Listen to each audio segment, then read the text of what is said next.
Boy, I'm not getting those very far, am I? The 7 of Pentacles, the 4 of Swords, the 6 of Rods, the 10 of Pentacles, and your overall energy is the Page of Rods. No major arcana cards for you guys. Lots of colour, kind of earth looking colour, which sort of suits your whole earth energy. We've got the 2 Pentacles, which is your energy, and then 2 rods and a sword. 2 sevens. Yeah, so sevens are often about spirituality and going within your own psyche and addressing things about yourself. So this might be an internalized reading a little bit, even though we've got people in here, we see people, but a lot of this might be about you and your thoughts and your desires and wants for the month. We start off with this 7 of Pentacles here. It's a nice card. It usually refers to the fact that your finances are coming along quite nicely. And nice that I put this abundance cluster in for you, because both of these cards are about stable finances. So it's nice also because this is the beginning of the year in February, and you're starting off the year with this feeling of some sort of stability around finances. Also, your hard work reaps dividends and rewards, and I think of Virgos as being particularly the stalwarts of the zodiac energies for being hard workers. You know, like, you're dedicated usually, and you have structure, and you have boundaries that you work within, and I think that pays off. It reaps dividends and rewards, and this card is very much about that. He is happy with what he's done. He's looking back as if something he did in the past has come to fruition now, possibly. So whether it was an investment, maybe some of you are selling something, shares, stocks, property, cars, or big things that are reaping you back a little bit of income or money. Maybe it's what you learned. Maybe you've become accredited in a subject, or you've just finished a degree, and that enables you to earn the money. But one way or another, it is about your past ethics and how you've got to where you are now. So take a pat on the back is what I would do. If we're thinking of any other perspective, health, it's also a good stable card. It's about firm bases, which is important. It's sort of the shape of a pyramid here, and we've got the pyramid here, double-sided pyramid. So your health should be feeling firm, and I think that's the other thing. If you have a firm, solid base for your health regimes and you work from there, you have a better chance of it going into a positive realm. The 4 of Swords is one of kind of calm meditation and peaceful, quiet retreat. It's often the card that signals possibly a small break away, like a little weekend retreat, going somewhere, often with another person in a very quiet, private way, sometimes connected physically. It can also even be a card of conception. It's interesting this month, I don't know what it is, but there are masses of the zodiac signs that have symbols of fertility or opportunities of conceiving pregnancies in this month. So I don't know what's in the air, but there's something. It's also about contemplating and rest as well. So if any of you have been overdoing it, perhaps having wild times or socializing or really engaging over that Christmas, New Year's period, this can be about gathering your breath again and slowing life down and taking time to smell the roses and just feeling rested. It's about taking a rest. If there are things bothering you or too much on your mind, slow it all down, take some deep breaths, do some meditation. I'm just trying to think of another couple of things for this one.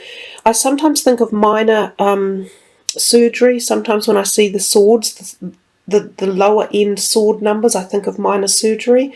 And I see here too that they're all facing towards his head. So I think if any of you have any back pain, neck pain, you might need to go and see a chiropractor or get a little bit of massage, which is always a special treat.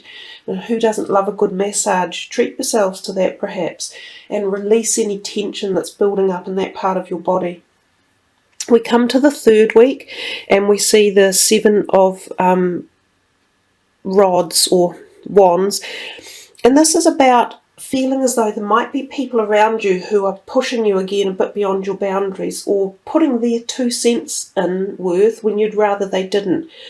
It's about kind of standing up for your rights, putting your boundaries up, which again I think Virgo are quite good at doing, and eventually it shows success in that manner. So if you believe you're doing something that you need to for yourself and it fits your lifestyle and your category and it's not harming yourself or anyone else, go and put those boundaries up. You know, other people have to just accept you for who you are and the things that you're doing.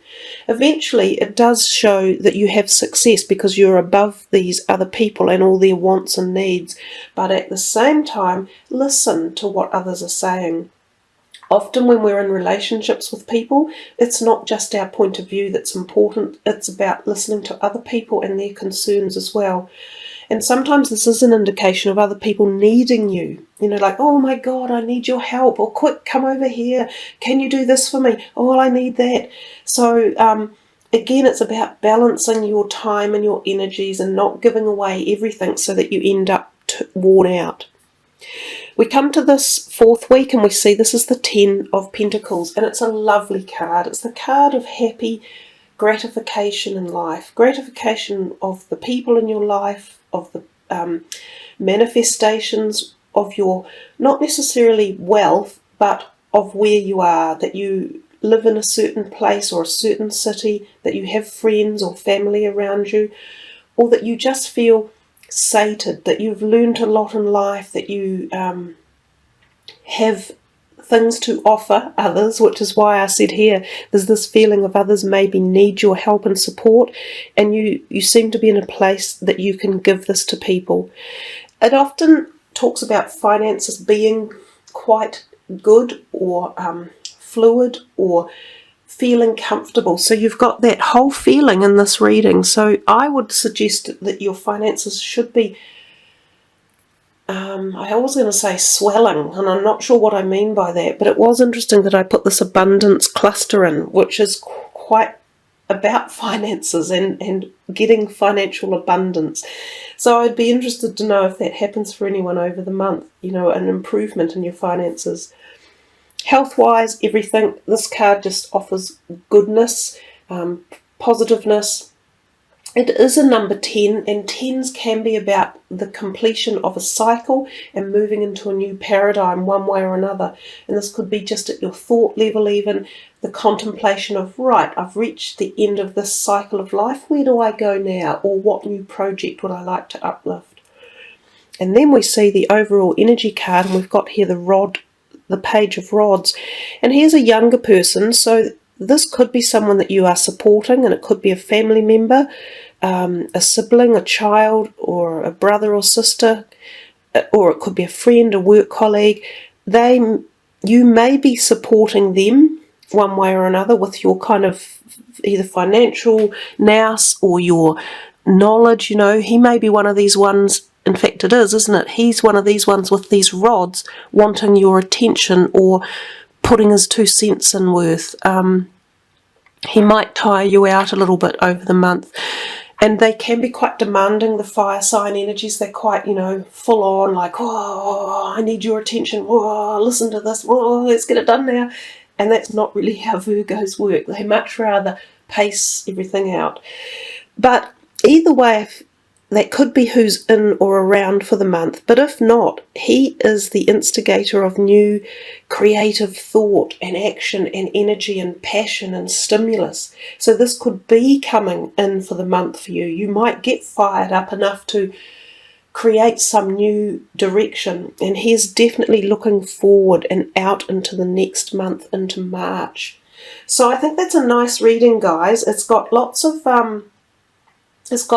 layers of depth in it, And I think as the month goes on, you'll probably figure out more the specifics and how they're all gelling together. But I think they do gel together quite well. So anyhow, let's put these ones away and give you your final card for the reading, which is going to be the chakra energy cards. And I don't really need to shuffle them, but I'll shuffle them a little bit because we are just going to spread them.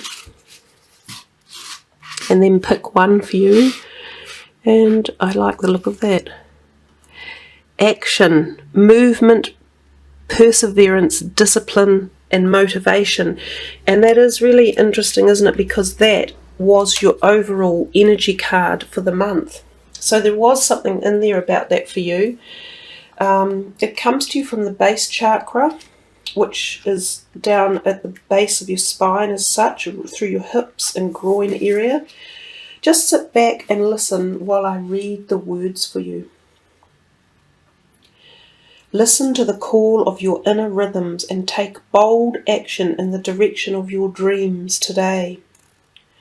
Cloaked in the fabrics of her passion and at one with the moment, a dancer glides across a stage of sparkled moss and moonlit leaves.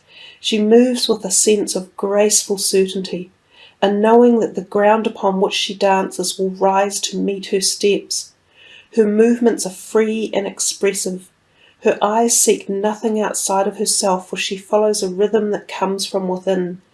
Connected to the earth and reaching for the heavens, her dance is a bridge of divine inspiration. She is the embodiment of unified action. And you guys, you're Virgo, you're connected to the earth. So this is, and as I said, this is the base chakra, so it's quite nice. This is your energy in this reading. So it's all about your innate earth energy. In our modern world, with so many different pressures and roles to play, our actions are often inconsistent, postponed, or not aligned with our goals. We stand at the edge of our dreams, overwhelmed by uncertainty of how best to begin. This card is here to remind you don't need to see the entire path ahead. You just need to clarify your intentions, feel the rhythms of your calling, and begin. Take the first step in faith, knowing that the universe will align to support you. Consider an area of your life that you are ready to change or transform. Ask yourself what physical action you can take today, perhaps even in the next 10 minutes, to assist in bringing about this goal. When the answers come, follow it. Don't get overwhelmed by the end result or the details in between. Just begin. Once you start, you will find new energy will come in to lift your steps and inspire whatever is needed next.